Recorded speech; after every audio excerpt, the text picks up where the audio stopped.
Bismillahirrahmanirrahim. Assalamualaikum warahmatullahi wabarakatuh.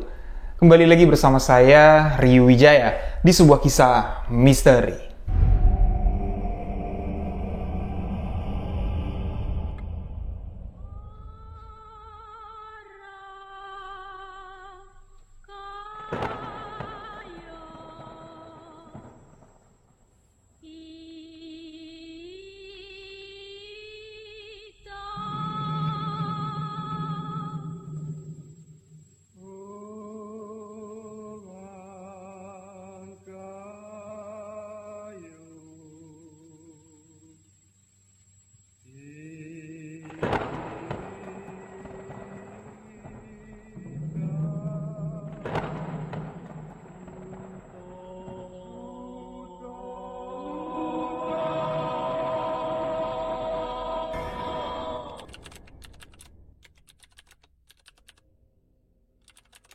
Di video sebuah kisah misteri kali ini, kembali satu kisah kiriman dari seorang sahabat akan saya bawakan. Kisah yang akan saya bawakan berasal dari Sumatera Selatan. Kisah kiriman dari sahabat kita yang bernama Pendi, atau beliau ingin lebih akrab lagi menyapa namanya dengan nama panggilan sehari-hari dengan sebutan Ipen. Ipen menceritakan, di tahun 2010 yang lalu, di kampung tempat tinggal Ipen, pernah terjadi sebuah peristiwa yang cukup mengerikan. Sebuah peristiwa yang dilihat langsung oleh Ipen dengan kedua bola matanya. Ipen menjadi saksi mata kejadian mengerikan pada malam itu. Kisah mengerikan apa yang akan dibagikan Ipen? Tapi sebelum saya melanjutkan kisah ini, saya ingin mengucapkan banyak-banyak terima kasih kepada seluruh sahabat misteri yang telah memberikan dukungan, memberikan support agar channel ini dapat berkembang. Untuk sahabat yang baru bergabung, baru mendengarkan kisah misteri yang saya ceritakan, sahabat boleh mengklik tombol subscribe terlebih dahulu. Aktifkan notifikasi loncengnya agar tidak ketinggalan video sebuah kisah misteri selanjutnya. Dan bagikan video sebuah kisah misteri ke akun sosial media sahabat-sahabat semua. Follow akun Instagram saya di rio.wijaya91, akun TikTok sebuah kisah misteri, dan untuk sahabat-sahabat yang ingin membagikan pengalaman cerita misteri, boleh tuliskan cerita, kirimkan ke alamat email sebuah kisah misteri@gmail.com, dan insya Allah cerita kiriman sahabat akan saya bawakan di segmen sebuah kisah misteri selanjutnya. Dan untuk sahabat-sahabat semua yang mau ikutan PO untuk teaser sebuah kisah misteri, masih ada slot. Masih ada 130 teaser lagi yang belum bertuan. Ayo, hubungi nomor WhatsApp admin yang ada di bawah. Untuk lebih lanjut, bisa tanya-tanya sama admin, nanti dijelaskan. Nah, untuk teasernya sendiri memang belum kita rilis nih artikelnya, desainnya gimana. Tapi yang jelas ada dua pilihan, lengan pendek dan lengan panjang. Insya Allah video selanjutnya desain gambar untuk teaser kedua sebuah kisah misteri sudah bisa sahabat-sahabat lihat. Jadi tunggu apa lagi sahabat-sahabat? Jangan sampai kehabisan, cuman 200 piece. Siapa cepat, dia dapat. Kisah ini merupakan sebuah kisah yang sangat mengerikan sekali. Sebuah peristiwa yang sangat menakutkan sekali menurut penuturan dari narasumber kita yang bernama Ipen. Kejadian yang terjadi di tahun 2010 yang lalu terjadi di desa, di kampung tempat tinggal Ipen. Di suatu malam, tepatnya di malam minggu, sekitar jam 1:30 dini hari. Di malam itu, Ipen sedang nongkrong bersama teman-temannya di rumah salah satu teman Ipen. Kita sebut saja dengan nama Putra. Mereka tengah begadang di rumah Putra bersama 5 orang teman yang lain. Berarti Ipen dan kelima orang temannya sedang nongkrong begadang di rumah si Putra. Pada malam itu, di kisaran sekitar jam 1:30 dini hari, seluruh warga yang ada di desa tersebut, rata-rata semuanya sudah beristirahat lah, sudah tidur lah dengan nyenyak. Namun pada malam itu semuanya terjaga, terbangun keluar dari rumah. Bukan karena suara berisik yang ditimbulkan Ipen dan kawan-kawan karena mereka begadang, main gitar sambil nyanyi-nyanyi, enggak. Mereka semua terkejut, mereka semua terbangun, terjaga dari tidur, dari istirahat di malam itu karena mendengar suara hiruk pikuk yang sangat heboh sekali. Mendengar suara teriakan, "Tolong! Ampun Pak! Ampun Pak! Tolong!" Di satu sisi, suara teriakan yang seakan-akan ingin menghakimi. Maling, maling, gebukin aja, maling. Suara itulah yang membuat hampir seluruh warga desa semuanya terbangun keluar untuk mencari sumber suara di mana kejadian tersebut.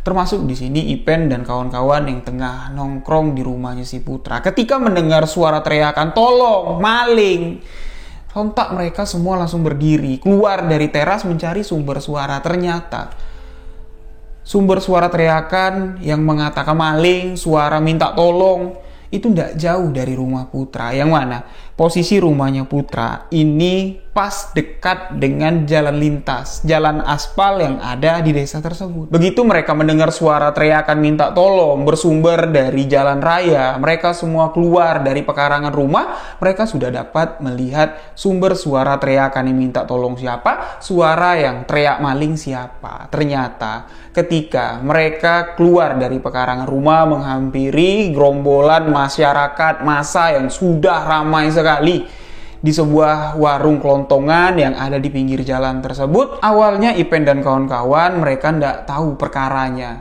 malingnya ketangkep ndak, di mana kemalingan, siapa yang kemalingan. Ya mereka mendatangi kerumunan masyarakat yang ramai di dekat toko kelontongan tersebut. Setibanya di sanalah mereka mengetahui titik permasalahan yang sebenarnya. Terlihat ada seorang remaja yang sebaya dengan si Ipen. Sudah duduk dengan menutupi bagian wajah, dengan menutupi bagian tubuhnya dengan tangan merengkul seperti ini, sambil ada yang memukul dengan tongkat, ada yang menendangnya, ada yang menggampar, ada yang ninju. Pokoknya bocah yang sebaya dengan si Ipen yang usia sekitar 17-18 tahun itu sudah tidak berdaya lagi. Bocah itu cuman bisa minta ampun, tolong pak, tanpa ada yang dapat menjelaskan apa yang telah dilakukan oleh anak tersebut. Tidak lama Ipen ada di sana, beliau pun segera mencari tahu apa yang sebenarnya terjadi. Ya, mendengar cerita-cerita lah dari orang-orang yang ada di sana, Ipen mengetahui bahwa yang dipukulin itu maling. Ya, maling minyak yang dijual di warung kelontongan tersebut, minyak bensin yang pakai botol, itu dicuri sama anak itu. Gerombolannya ada 3 orang pakai sepeda motor, tapi yang 2 berhasil kabur, nah yang 1 ini tinggal. Ketika si Ipen tengah mendengar penjelasan dari warga yang mengetahui lah kejadian tersebut, Ipen di sini mendengar suara abangnya membentak dengan suara tinggi dengan nada yang cukup kasar, mengatakan, "Berdiri kau! Di mana rumah kau? Berani-beraninya kau maling di sini. Berdiri kau. Nah, Ipen yang sadar kalau itu adalah suara abangnya si Ipen, beliau pun di sini nyelip lah mendekati orang-orang yang tengah ramai ya, ngerubungi anak yang digebukin itu. Ternyata Ipen melihat memang iya ada abangnya. Itu abangku. Abangnya si Ipen di sini memaksa bocah yang seumuran Ipen ini tadi berdiri, sambil abangnya si Ipen tadi memberikan sebotol minyak bensin yang dicuri oleh anak itu untuk menjadi barang bukti. Nih, pegang, ini kan yang kau ambil tadi, pegang. Nah, diambillah sama anak itu, dipeluk seperti ini, dan tidak lama setelah bensin itu dipeluk sama si anak ini, tidak tahu ada sumber api dari mana. Di tengah kerumunan orang yang ramai sekali pada malam itu. Tidak tahu ada percikan api dari mana, seketika bensin yang dipeluk sama anak itu menyambar tubuhnya, menyambar seluruh pakaian yang dikenakannya. Anak itu terbakar hidup-hidup. Berlarilah anak itu, tolong. Ipen di sini melihat dengan mata kepalanya sendiri. Sekujur tubuh anak itu terbakar, api menyala, dan anak itu menggeliat di tanah. Di aspal jalan itu gelinding-gelinding mencoba untuk menyelamatkan diri, untuk memadamkan api yang berkobar di tubuhnya. Tapi api itu terus menyala dengan besar karena bensin itu tumpah di badan anak itu. Di sini tidak ada satupun warga yang membantu anak tersebut. Semuanya pada panik ketakutan melihat apa yang dialami oleh anak malang tersebut. Dari titik pertama tubuh anak itu terbakar di samping toko kelontongan. Anak itu mencoba berlari menyelamatkan diri ya, dengan menggulingkan tubuhnya di aspal, itu kurang lebih berjarak sekitar 25 meter lah. Anak itu mencoba untuk menyelamatkan diri, memadamkan api yang berkobar di tubuhnya dengan suara jeritan, rintih tangis, minta tolong, panas, sakit, tolong, sambil menggelindingkan tubuhnya. Dengan harapan api itu akan padam ya, dengan tubuhnya menggelinding di aspal, namun apa daya. Anak itu tidak dapat selamat. Setelah 25 meter, tubuhnya terus menggelinding, merayap, minta tolong. Tidak ada yang mau membantu. Anak itu sudah tidak bergerak dan tidak mengeluarkan suara rintih lagi. Bau daging terbakar sangat pekat sekali. Rambut, ya, aroma rambut terbakar itu kan khas banget baunya. Itu tercium sangat kuat sekali, membuat sebagian warga yang menyaksikan kejadian itu semuanya ketakutan berlari. Mereka tidak mau ikut-ikutan dengan kejadian tersebut. Mereka tidak mau dijadikan saksi mata, karena pasti, bisa dipastikan, anak yang tubuhnya terbakar itu meninggal dunia. Di sini. Ya, yang menjadi pusat perhatian sekarang adalah abangnya Ipen. Karena yang terakhir kontak fisik dengan anak itu dan yang menyuruh anak itu bangun, berdiri, pegang nih minyak yang kamu curi itu adalah abangnya Ipen. Beliau pun di sini seakan-akan tidak percaya dengan apa yang terjadi. Ipen melihat kalau abangnya itu berdiri tapi badan itu gontai. Dengan tatapan yang kosong, bengong, seakan-akan tidak percaya dengan apa yang terjadi. Dan tidak lama berselang, pihak berwajib pun datang ke lokasi kejadian. Karena TKP tempat anak itu terbakar, ini tidak jauh dengan polsek. Jaraknya cuma 1,5 kilo. Ketika pihak kepolisian datang, ya, warga, terutama yang ditanyain pertama kali, itu adalah bapak si pemilik warung. Ditanya, lalu abangnya si Ipen ditanya, dan beberapa warga yang pertama kali mergokin anak itu maling. Ya, mencuri botol minyak di warung kelontongan si bapak tersebut. Semuanya dibawa ke kantor polisi dan jenazah anak yang tubuhnya terbakar ini dievakuasi ke rumah sakit. Ipen yang mengetahui bahwa abangnya dibawa ke kantor polisi dengan perkara yang barusan disaksikan oleh Ipen, beliau pun langsung pulang ke rumah memberitahu kedua orang tuanya. Ipen pun segera menyusul ke kantor polisi bersama kedua orang tuanya. Yang mana Ipen ini anak kedua ya di keluarga tersebut.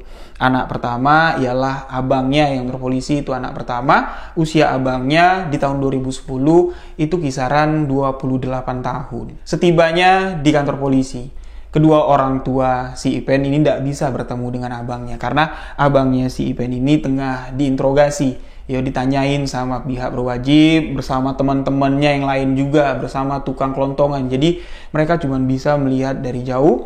Dari malam itu, pagi lah, baru ibu bapak serta Ipen baru dapat bertemu dengan abangnya, baru dapat ngomong sama abangnya. Ternyata dari hasil penyelidikan tadi malam, abangnya si Ipen bersama dua orang rekannya ditetapkan menjadi tersangka atas tewasnya bocah yang dituduh maling tersebut.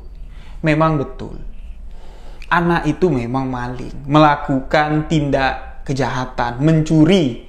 Tapi apa yang telah dilakukan abangnya si Ipen dan kawan-kawan ini di luar rasa prikemanusiaan. Walaupun di sini menurut pernyataan abangnya Ipen, dia berani bersumpah, demi apapun dia berani bersumpah kalau dia cuma menyuruh anak itu berdiri dan memegang botol minyak. Tidak sama sekali dia memegang korek, apalagi sampai tega untuk menyulut korek ke tubuh anak tersebut. Entah siapa pelakunya. Memang pada saat itu kondisi warga ramai sekali mengerubungi bocah malang tersebut. Kedua orang teman abangnya si Ipen juga berani bersumpah, sama sekali kami tidak megang korek malah. Jadi karena mereka yang menghakimi lah jatuhnya, yang nangkap pertama anak yang meninggal, jadi mereka lah ya Sementara ditahan sampai pengembangan kasus ini, mereka ditetapkan menjadi tersangka. Sedangkan menurut informasi dari pihak kepolisian dari rumah sakit, bocah malang tersebut meninggal dunia dengan kondisi luka bakar 100%. Dan yang lebih bikin miris lagi, ternyata anak yang mencuri minyak bensin ini itu adalah anak yatim piatu.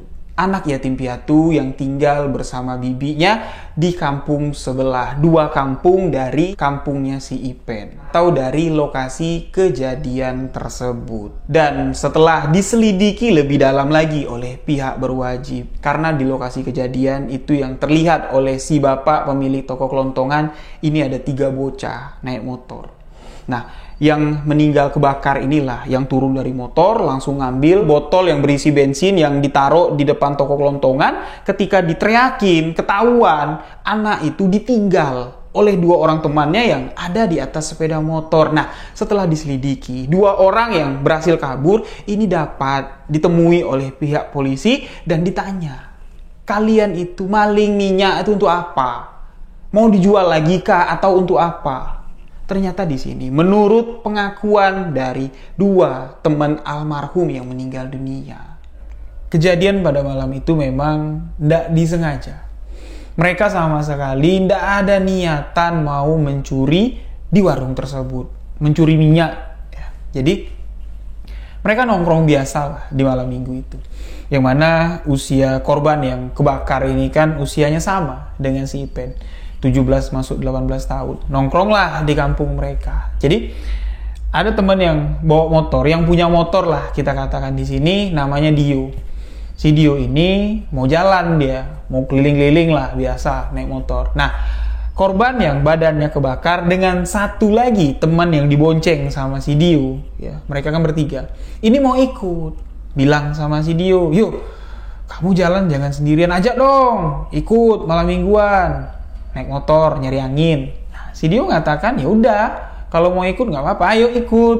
Tapi motor kan pakai minyak, aku nggak ada duit. Kalau mau jalan jauh-jauh, kalau mau jalan sekitar kampung sini ya ngapain kita bonceng 3. Patungan yuk beli minyak. Nah, sedangkan korban ini ditanya patungan beli minyak, dia nggak ada duit. Nah, temennya yang 1 lagi ini ada duit, tapi duitnya dibelikan rokok, udah kebeli rokok. Jadi ya udah, Dio bilang ya udahlah, mudah-mudahan minyaknya sampai. Tapi nanti kalau minyaknya nggak sampai, dorong ya. Nah, sepakatlah mereka, rokok sudah ada, minyak pas-pasan, mereka jalanlah dari jam 10 malam, keliling-keliling, sampailah di mana waktu mendekati jam 1 dini hari. Mereka sudah menuju arah pulang sebelum mereka melewati toko kelontongan, ya, tempat toko kelontongan yang dicuri minyaknya. Si Dio ini mengatakan kepada 2 orang temannya yang dibonceng kalau motorku ini kayaknya minyaknya mau habis nih. Kalau habis di sini bensinnya, wah berabe kita. Dorong jalan gelap kayak gini, mana mau jam 1 malam, jauh masih kampung kita, si Dio bilang. Lantas di sini korban yang meninggal ini mengatakan, ya udah jalan aja terus pelan-pelan. Nanti kalau ada warung berhenti. Memangnya kenapa? Nggak apa-apa.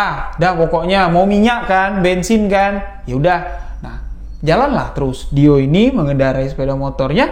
Pas sampai di depan toko kelontongan, tempat kejadian perkara, tempat pencurian minyak, si Dio ini stop, tiba-tiba korban ini turun tanpa memberi aba-aba, ya. Jadi Dio bawa motor, tetap di motornya, yang 1 lagi temannya masih duduk di atas motor. Nah, korban ini turun sendirian. Diperhatikan sama Dio, dia berjalan mendekati warung tersebut dan langsung mengambil 1 botol minyak bensin yang dipajang di depan toko kelontongan tersebut. Diambilnya, dia berlari dan si pemilik warung kelontongan di sini berteriak, "Maling! Maling!" Nah, Dio yang melihat kalau temannya diteriakin maling sambil berlari, ya, mendekati Dio sambil bawa minyak, otomatis Dio panik. Dia di situ ngebut, langsung ninggalin si korban sendirian. Setelah itu, Dio dan temannya yang dibonceng sama sekali tidak tahu apa yang terjadi di lokasi kejadian. memang viewer malam itu ya ndak direncanakan lah. Ada tindakan pencurian seperti itu sama sekali ndak direncanakan. Nah, itulah kronologi kejadian dari Sidiu, teman dari almarhum. Lalu dilanjutkan lagi penjelasan dari si pemilik warung kelontongan, si bapak pemilik toko yang teriakin maling. Ya, sesuai lah dengan apa yang diceritakan Dio, tiba-tiba motor berhenti, jaraknya agak jauh dari toko, tiba-tiba ada yang lari ke tokonya ngambil minyak, dia langsung teriak. Nah, si bapak ini teriak maling itu spontan, ya karena anak itu kelihatan mau maling lah pokoknya. Ya diteriakin maling, si bapak ini tidak sadar kalau beberapa meter dari warung kelontongannya, ya itu ada anak-anak muda yang sedang nongkrong. Dan anak-anak muda itu rame nongkrong di sana. Ada mungkin 15 orang. Sebagian besar mereka memang base campnya nongkrong di sana, dan mereka yang nongkrong di sana itu sudah beberapa kali bolak-balik ke warung kelontongan si bapak ini membeli minuman beralkohol. Karena warung kelontongan itu yang buka sampai tengah malam, itu bukan cuma jual minyak, jual rokok, tapi juga menjual minuman-minuman beralkohol. Anak-anak itu mabuk. Si bapak ini teriak maling, anak-anak itu dengar, mengejar korban, yang menangkap korban dan menghakimi korban. Termasuk di situ adalah abangnya Ipen. Dari apa yang dilihat si bapak pemilik warung ketika maling minyak ini sudah ketangkap sama anak-anak yang nongkrong yang sedang dalam di bawah pengaruh alkohol lah. Anak-anak itu tega gitu, langsung dipukulin, langsung ditendang, langsung ditinju, ada yang hantam pakai kayu, sampai-sampai si bapak pemilik warung kelontongan yang melerai, sudah, ndak sepadan, minyak yang dicurinya sebotol, kalian memperlakukan anak kecil seperti ini, bocah ini seumur adik kalian, kata si bapak pemilik warung kelontongan. Tapi anak-anak yang mabuk anak-anak muda yang sepantaran abangnya si Ipen dalam pengaruh alkohol, mereka mengatakan biar tahu rasa pak, biar kapok, biar ndak ada lagi yang berani macam-macam di kampung kita. Mereka sama sekali tidak mendengarkan apa yang dikatakan si bapak pemilik warung. Sudah cukup. Mereka silih berganti mukulin anak yang sudah ndak berdaya lagi, sampailah di mana warga di sini datang mendengar suara teriakan maling, suara teriakan si bocah yang digebukin minta tolong, ampun, sampailah di mana si Ipen datang ke lokasi kejadian. Warga sudah ramai. Nah, setelah warga ramai berkumpul, setelah anak ini tidak digebukin lagi sama pemuda-pemuda mabuk itu, si bapak pemilik warung sebenarnya sudah menyuruh anak yang sudah terkapar lah di jalan digebukin itu, udah kamu pulang, udah lari sana. Si bapak mencoba untuk menenangkan pemuda yang mau menahan, mau membawa bocah ini langsung ke kantor polisi. Mana tadi pak barang buktinya, minyaknya tadi mana? Nah itulah pasalnya, abangnya si Ipen ngambil botol minyak, nyuruh si bocah ini megang minyak, pegang barang buktinya, kita langsung bawa ke kantor polisi. Tapi niat hati mau membawa ke kantor polisi yang jaraknya cuma 1,5 kilo dari lokasi kejadian, malah petaka yang timbul ketika abangnya si Ipen menyerahkan botol minyak. Nih, dipegang sama anak itu, digendong seperti ini. Nggak tahu api itu tersulut dari mana, nggak tahu siapa dari sekian banyak orang yang mengerubungi anak itu. Mungkin adalah yang sengaja menyulut api atau yang nggak sengaja kena api rokok sehingga bisa menimbulkan percikan api dan bakar tubuh anak malang tersebut. Ketika dengan cepat api itu membakar tubuh anak yang malang ini, si bapak pemilik warung tidak dapat berbuat apa-apa. Anak itu berlari ke sana ke sini, teriak minta tolong, gelinding-gelinding ke tanah. Tidak ada satupun yang berani mendekati anak tersebut. Yang mungkin si bapak mengatakan, mungkin kalau salah satu dari kami sigap aja nolong anak itu, mungkin nyawanya dapat diselamatkan. Tapi kami malah bengong, seakan-akan kaget, shock lah. Kok bisa terbakar kayak gitu. sampai anak itu tidak dapat terselamatkan, meninggal dunia di lokasi kejadian. Nah, mendengar alasan dari teman korban ketika mencuri bensin itu, si bapak ini malah merasa bersalah lagi. Ya, nggak sanggup lah dia ngebayangin, ya anak ini cuman pengen jalan-jalan gitu ya. Minyak habis, nekat lah jatuhnya, sampai terjadi peristiwa seperti itu. Si bapak merasa sangat menyesal sekali. Beliau pun memutuskan untuk mengurus semua biaya pemakaman dari almarhum yang meninggal dunia. Karena almarhum ini anak yang tidak punya ibu bapak lagi, tinggal menumpang lagi. Nah, jadi ya secara kekeluargaan lah, ya dibantu semua biaya pemakaman segala macam. Anak itu sudah dikebumikan dan tersisalah beberapa orang pemuda yang ditetapkan menjadi tersangka, termasuk di sini abangnya Ipen. Walaupun abangnya Ipen mengaku dia tidak menyulut api ke tubuh anak itu, tapi yang terakhir kontak fisik dengan anak itu adalah abang Ipen bersama kedua orang rekannya. Ditetapkanlah menjadi tersangka, ditahanlah abangnya Ipen untuk menjalani proses hukum lebih lanjut. Ipen yang melihat langsung kejadian tersebut. Di malam minggu, sekitar jam 1:30 dini hari, dia melihat tubuh manusia menyala layaknya seperti obor, menggeliat, merasa sakit, panas, minta tolong tapi tidak ada yang mau membantu. Di malam Seninnya, si Ipen di sini tidak bisa tidur dia. Ketika matanya terbejam, Ipen terus membayangkan kejadian tersebut.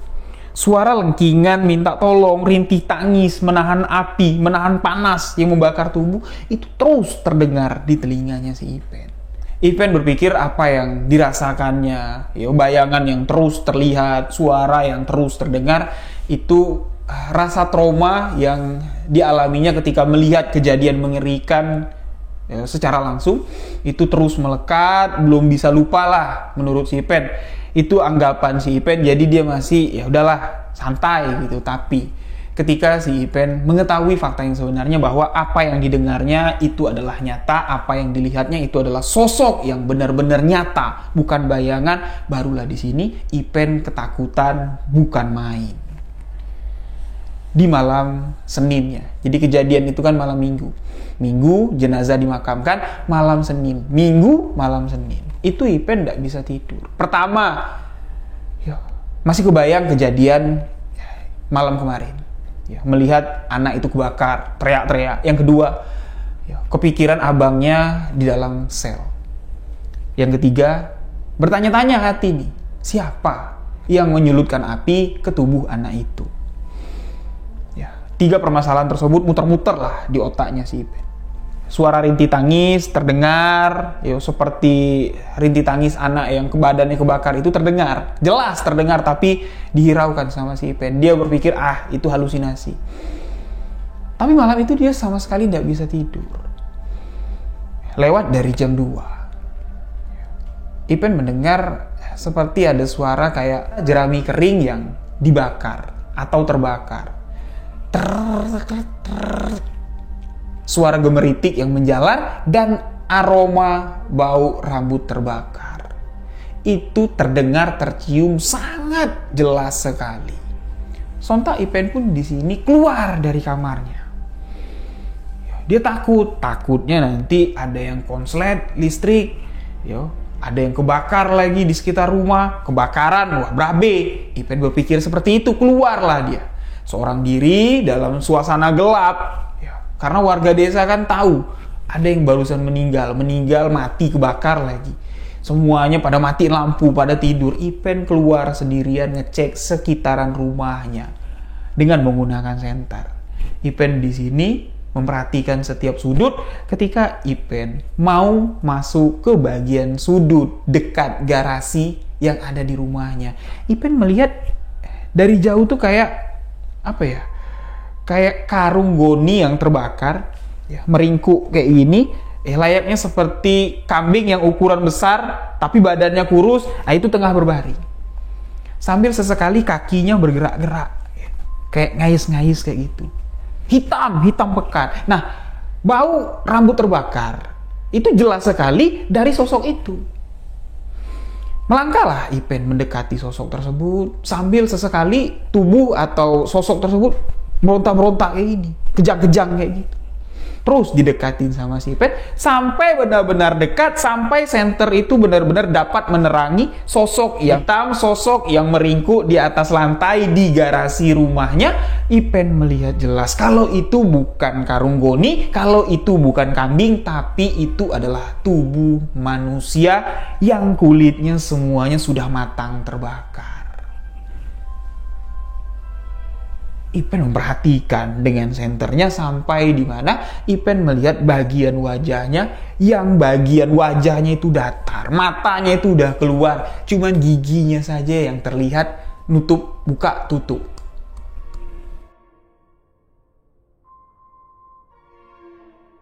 Semakin Ipen memperhatikan sosok tersebut, Ipen di sini semakin merasa takut. Bulu tengkuknya berdiri semua dan aroma rambut terbakar, aroma kulit terbakar di sini tercium pekat sekali. Sadarlah Ipen bahwa yang dilihatnya, yang ada di hadapan Ipen itu adalah sosok dari korban yang mati terbakar kemarin malam. Menyadari kalau itu adalah sosok makhluk astral, Ipen pun di sini berteriak, "Pak!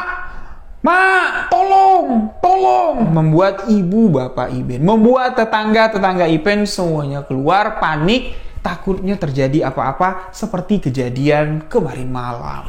Heboh lah di malam itu. Warga di sini langsung, ya istilahnya kontan lah, mendapat teror dari kejadian yang kemarin malam terjadi. Gangguan dari almarhum yang meninggal karena tubuhnya terbakar. Heboh lah kampung itu. Semuanya percaya dengan apa yang diceritakan oleh Ipen.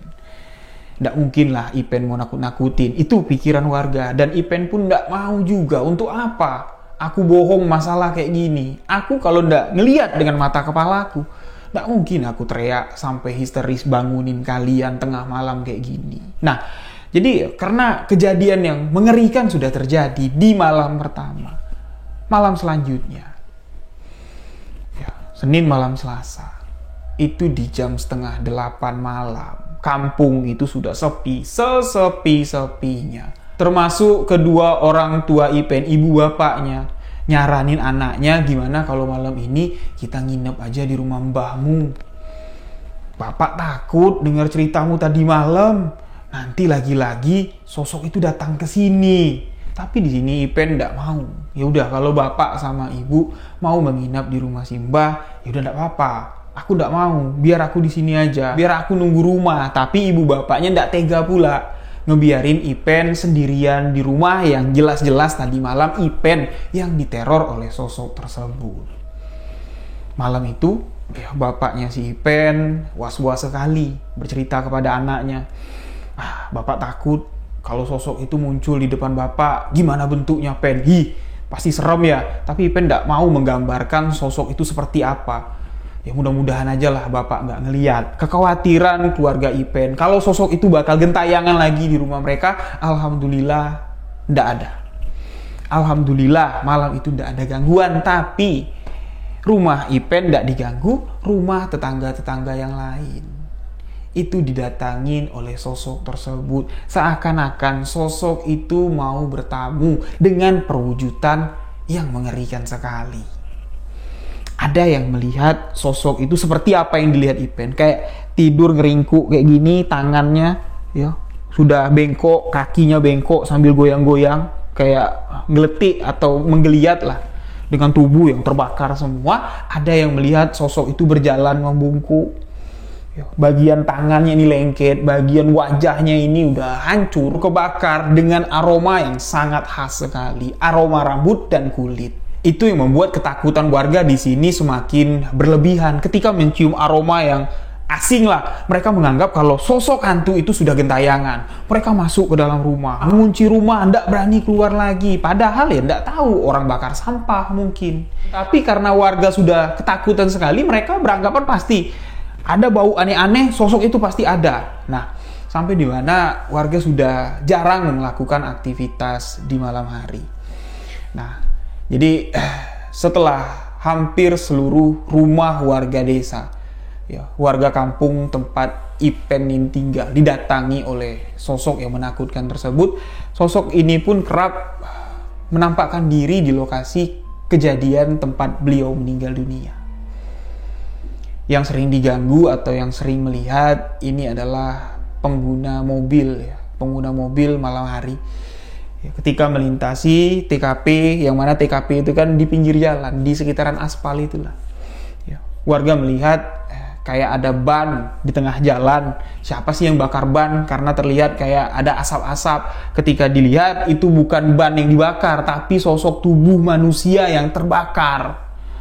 Itu membuat ketakutan bagi pengguna-pengguna jalan yang ada di sana, membuat mereka ini, kalau lewat situ tuh udah paham betul lah. Wah, ini tempat yang kebakar kemarin nih, yang meninggal kebakar. Mereka ngebut. Nah, karena mau ngebut lewat tempat itu, sakingan takutnya mereka lost control, mobil motor kecelakaan, sering sekali.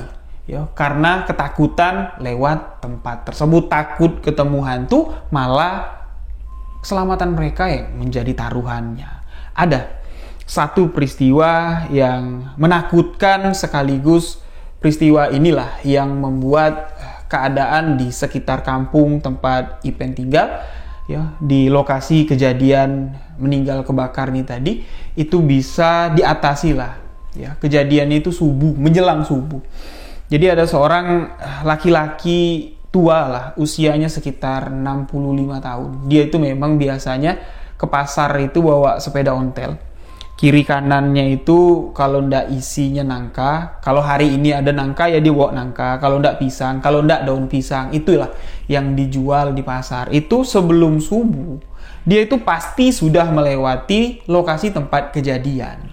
Ya, tempat yang meninggal kebakar, dekat toko kelontongan yang udah tutup, pasti, karena rumahnya, desa tempat tinggal si kakek tua ini, untuk sampai ke pasar ini lumayan jauh. Nah, pada satu ketika di tengah hebohnya teror sosok yang meninggal kebakar ini tadi, ya, kakek ini kan tidak tahu apa-apa, dia sama sekali tidak tahu apa-apa. Jadi ya dia lewat lah cuek, ya, sebelum subuh. Suasana jalan gelap, mobil sudah mulai sepi kalau sudah dekat subuh. Satu-satu lah mobil lewat, lampu jalan tidak ada di tahun 2010 di lintas itu. Jadi ya sepi lah, gelap. Nah, si kakek ini menceritakan kejadian yang dialaminya di saat menjelang subuh tersebut. Dari jauh dia melihat itu di aspal babi kah, kambing kah, atau nangka busuk, dia bilang. Soal warnanya samar-samar kayak gelap-gelap, dia bilang. Kalau kambing, enggak mungkin kambing keluar subuh-subuh, dia bilang. Kalau babi, enggak pernah-pernahnya aku lewat sini ketemu babi. Apalah tuh? Jangan-jangan nangka kali, ada mobil bawa nangka mungkin. Ya, nangkanya kececer. Dah, didekatin lah sama si kakek ini. Dalam hatinya berpikir seperti ini. Kalau nangka mobil jatuh di jalan seperti ini, ya berarti rezeki aku bisa aku bawa ke pasar, bisa aku jual. Itu pikiran awalnya. Dideketin lah sama si kakek. Yang mana kakek ini ndak bawa senter, ndak bawa apa. Didekatin sama dia, dipegang lah, ya. Sosok yang dikira kakek ini tadi nangka tadi. Kok benyek, dia bilang. Kok lembek, dia bilang. Kok baunya juga kok bau daging, dia bilang. Dideketin lagi sama si kakek, dilihat dengan seksama, sosok itu menoleh, mengatakan, tolong, tolong, tolong. Kakek itu terkejut, astagfirullahaladzim, manusia, orang, innalillahi. Itulah, si kakek itu bertanya dengan sosok tersebut, kamu kenapa? Kenapa tubuh kamu kayak gini? Sosok itu mengatakan, aku dibakar. Tolong, aku dibakar. Antar aku pulang, tolong. Alhamdulillahnya, si kakek yang usia 65 tahun ini, asam garam kehidupannya sudah banyak. Tahu dia cara mengatasi sosok makhluk astral seperti itu. Makhluk yang tersesat lah kita katakan di sini. dia dapat mengatasinya. Ditanya, kamu mau pulang kemana? Antar aku pulang. Tolong aku, antar aku pulang. Nah, si kakek itu ya mengatakan kepada sosok yang tubuhnya terbakar ini, mengatakan, ya kalau kamu mau pulang, sekarang kamu sudah pulang. Pulanglah dengan tenang. Dibacakanlah beberapa ayat suci Al-Quran, sosok itu pun menghilang dari hadapannya. Nah, si kakek ini, di pagi itu ditemukan warga duduk dengan menyandarkan sepeda ontelnya itu ke pohon. Kakek itu duduk sambil bersender di pohon di dekat sepedanya dengan tatapan kosong ke arah jalan. Warga berpikir kalau kakek ini pingsan, kecapean, atau kena serangan jantung. Jadi warga panik lah. Warga yang pagi-pagi keluar, ada yang ngantar anak sekolah, ada yang ke pasar, panik lah ngelihat kakek kok. Kakek pingsan di tempat kejadian yang meninggal kebakar kemarin gitu. Ramailah warga membantu si kakek, dibawalah ke rumah warga terdekat. Sesampainya di rumah warga dikasih air, ditanya baik-baik. Si kakek belum mau jawab. Sampai si kakek merasa tenang, baru beliau di sini menjawab dan menceritakan apa yang terjadi. Shock warga mendengar apa yang dikatakan kakek. Kakek pegang, iya aku pegang. Aku pegang lembek badannya. Sakit. Dia bilang, sakit. Aku tanya, kamu kenapa? Aku mati dibakar. Aku mau pulang, antar aku pulang. Nah, jadi itulah si kakek yang istilahnya meluruskan jalan anak itu untuk pulang. Anak itu sudah pulang ke pangkuan Sang Pencipta.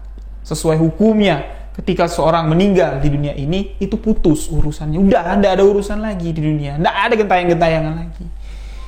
Si kakek menyelesaikan apa yang sepatutnya diselesaikan seharusnya oleh warga desa. Si kakek mengatakan, kalian keterlaluan membiarkan kejadian seperti ini. Seharusnya kalian cek lagi tempat kejadian almarhum meninggal. Mungkin ada bagian kulitnya yang nempel. Mungkin ada bagian organ tubuhnya yang putus, terbakar, tercecer, ndak kalian kubur. Seharusnya kalian lebih teliti, cek lagi. Aku yakin pasti dari salah satu anggota tubuhnya lah atau kulitnya masih nempel di situ, kalian ndak bersihkan, ndak kalian kuburkan dengan jasadnya.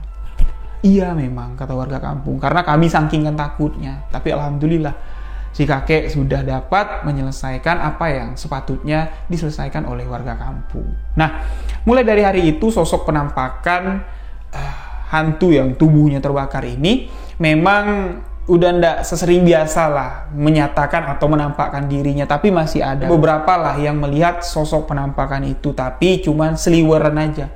Ndak mengganggu, ndak datang ke rumah warga, ndak ganggu satu-satu rumah warga, ndak lagi. Dan si Ipet pun sudah tidak mengalami rasa ketakutan lagi. Ipet sudah ndak pernah lagi mendengar suara rintihan, mencium bau rambut terbakar, bau kulit terbakar. Nah, Ipet pun di sini penasaran dengan keadaan abangnya. Ya, aku aja bang diganggu bang sama sosok itu.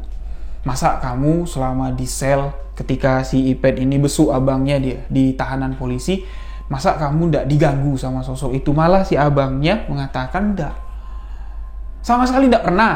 Cuman kebayang aja lah ketika dia kebakar, teriak minta tolong, itu aja lah yang kebayang sama aku. Tapi kalau perwujudan sosok yang kayak kamu ceritain, terus cium bau rambut atau bau daging terbakar, sama sekali ndak pernah. Sama sekali tidak pernah dialami abangnya Ipet dengan dua orang rekannya yang ditahan di kantor polisi. Nah, jadi setelah proses hukum berjalan, abangnya tadi dijatuhi hukuman, tapi tidak lama. Ya, vonis 1,5 tahun karena penganiayaan, jadi jalanin hukuman tuh sekitar 8 bulan. Mereka bertiga pun terbebas dari hukuman. Apa yang telah mereka lakukan. Permasalahan ini pun sudah diselesaikan secara keluargaan. Si pemilik warung kelontongan sudah membiayai segala kebutuhan pemakaman yasinan dari almarhum yang meninggal karena mencuri minyak dihakimi warga di tempatnya.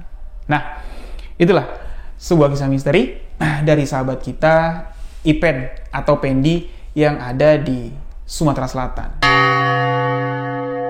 Semoga kisah yang barusan saya bawakan ini bisa menjadi pembelajaran untuk kita semua bahwa jangan sewena-wena bertindak. Jangan main hakim sendiri. Boleh orang itu salah maling, tapi maling itu bukan digebukin, tangkap, bawa kantor polisi. Biar hukum yang ada di negeri ini, di republik ini, yang menjatuhi hukumannya. Ya, udah ndak zaman lagi main hakim sendiri. Nah, itulah kisah ini saya dapat kisah nyata kiriman dari sahabat kita Ipen. Jika ada salah kata, salah ucap dalam penyampaian kisah ini, saya mohon maaf. Untuk sahabat yang punya cerita menarik seperti cerita Ipen, boleh kirim ke alamat email sebuah kisah misteri @gmail.com. Insyaallah kisah sahabat akan saya bawakan di segmen sebuah kisah misteri selanjutnya. Nah, demikianlah video kali ini. Saya Riwijaya undur diri. Wabillahi taufiq wal hidayah. Wassalamualaikum warahmatullahi wabarakatuh. Salam sebuah kisah misteri.